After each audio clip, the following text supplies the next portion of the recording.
Hello my dear students. आज का हम टॉपिक स्टार्ट करते हैं।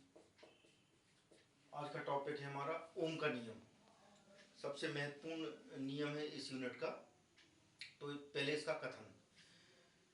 इसका कथन यह है कि यदि किसी चालक की भौतिक अवस्था में परिवर्तन न करें तो उस चालक के सिरों पर आरोपित विभवांतर उस चालक में प्रवाहित धारा के अनुक्रमानुपाती होता है। अब माना कि V उस चालक पर आरोपित विभवांतर है, I उस चालक में प्रवाहित धारा है, तो ओम के नियम से विभवांतर समानुपाती I होता है।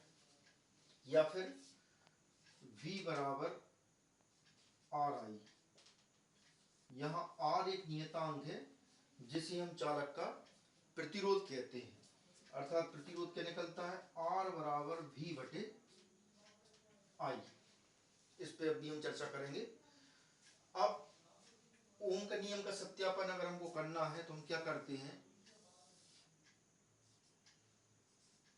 एक्स अक्ष पे अगर हम V लें विभवांतर और वाई अक्ष पर I लें तो दोनों के बीच एक सीधी रेखा आती है। इसे हम बोलते हैं ओम के नियम का सत्यापन, अर्थात ओम का नियम सत्यापित हो गया।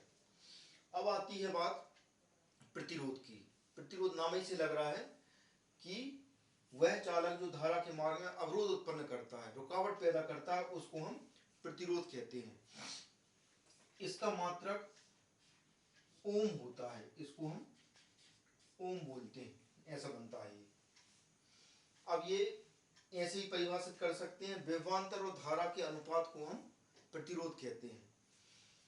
अब देखें हम यहां से 1 ओम बराबर 1 वोल्ट बटे 1 एम्पियर।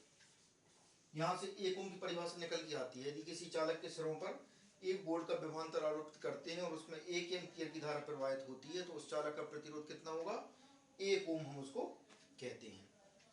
अब अपने ओमों में थोड़ा सा संबंध, 1 किलो ओम बराबर होता है 10⁻³ ओम। 1 मेगा ओम बराबर होता है 10⁻6 ओम।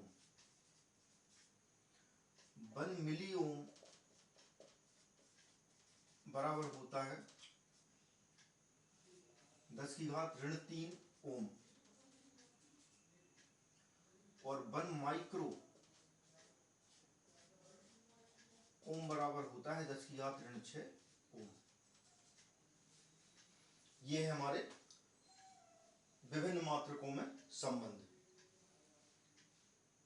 अब R जो है इसका विमी सूत्र आता है, तो आपको पता है R बराबर V बटे I होता है। तो V मतलब विभवांतर क्या होता है, W बटे Q बटे I। तो R बराबर क्या हो जाएगा,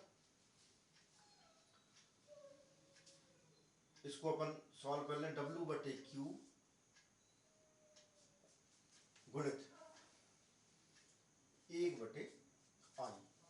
या फिर R बराबर W का कितना होता है विमी सूत्र, ml²T-2। Q का होता है, Q मतलब आवेश, आवेश बराबर धारा गुणित समय मतलब AT। और धारा का कितना होता है, एम्पियर A। तो R का विमी सूत्र कितना निकलेगा आपके पास, ml²T-3A-2। ये इसका विमी सूत्र, ये पूरा कॉन्सेप्ट हुआ हमारा प्रतिरोध